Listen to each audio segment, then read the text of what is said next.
Okay, Is it recording? it is.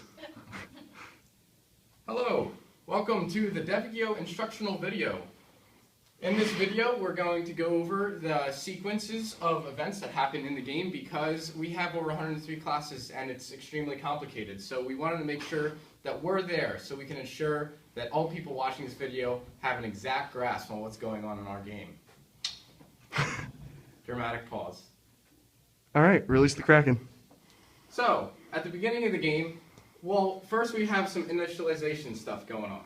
That, in the sequence of events, that's basically just we're creating the game from a list of players, and then that all coordinates all the card panels and everything, and we're initializing the GUI separate, and then we're attaching the GUI to the game as an input responder, so the game can know to update it and send input requests to it. And then the first thing we need to do is start the game. When the game starts, it does some more initialization actions to prevent null pointer references, and the key thing is it runs the turn manager. The turn manager is a class where when it's run, it will iterate through the turns until it runs out, and then if the game's still active, it'll add another turn. And it'll add a turn with the current player for it being getting the next player from the player order. Now inside each of those iterations for the turns, it's simply calling turn.run. As you can see, these are all runnable classes. Now turn.run, turn has a phase sequence, which is similar to the turn manager, and that it handles a sequence of phases and iterates through them accordingly. Now phase sequence.run works once again, as I said, in the same way, and it will iterate through and call each phases.run method. Now an important note is that phase has the run method in its generic superclass, which will update at the beginning and end of it, and then call the subclasses perform actions method, which is an abstract method. And then that's where the actual meat of the game is, and it's gonna update the games after it makes changes, and it can ask for input from the game. Now, when it's updating, we'll talk about this first. It'll call, the phases have the game as an updatable. So it'll call the games.update method. This is basically just resyncing everything in the game, letting all the players update their information based on the game state and effects and conditions and all that good stuff. And then it'll also run the stack, which we'll get to. So first, it's going to update all of its updatables. This includes the change manager, which keeps track of state changes, where it'll compare two game states, one from the previous singleton game state and the new singleton game state, and generate a hash set of card movements and a hash set of game value changes. Then it'll call each of the update methods for the players. Specifically, it will update the player order, which will update all the players. And the players update method will first update all the card zones, update all of the cards inside the card zones. That's what that'll do. And then each card will update its effects, and then each effect will update its conditions.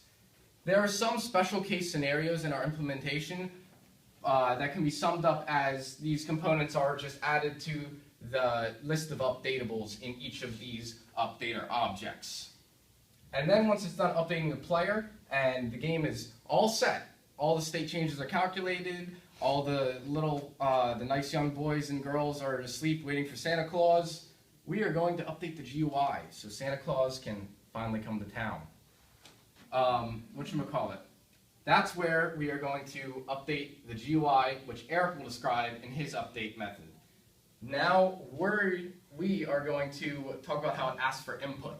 When the phase asks for input, it's going to pass an input request object by setting first instantiating it, calling it set possible selections method, and passing a list of possible selections, and then it will send it up to the core game engine, which the core game engine will know to send it to its field of an input responder, which in this case is our all-encompassing JFrame, which the class is currently named DGGameView.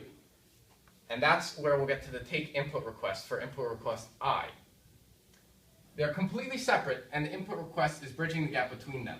When the all-encompassing JFrame gets an input request, it takes the information from it and handles all the player input, then pass it back to the game to let it continue. So, the take input request method First, it's going to get the list of selectables from the input request and mark them as selectable. What that means is it will use the methods in the player class and methods, private methods inside the DevGioh class to find all the panels corresponding to each game object passed to the list of selectables, and then it will make those corresponding card panels selectable. And then it will wait for input. In this case, in our implementation, the input will be pressing the enter button or the confirm button. Then, when it gets the input, it will try to set that as a selection for the input request object, which will validate it for it and pass back an invalid selection exception if it is not correct. And if that is not correct, it'll loop through this whole process again right here. When it's finally successfully done and you stop specifying 5 creatures for which creature you want to enchant, it will set the answer in I, and that's when the game can continue running. Now, to you, Eric Lynn. End.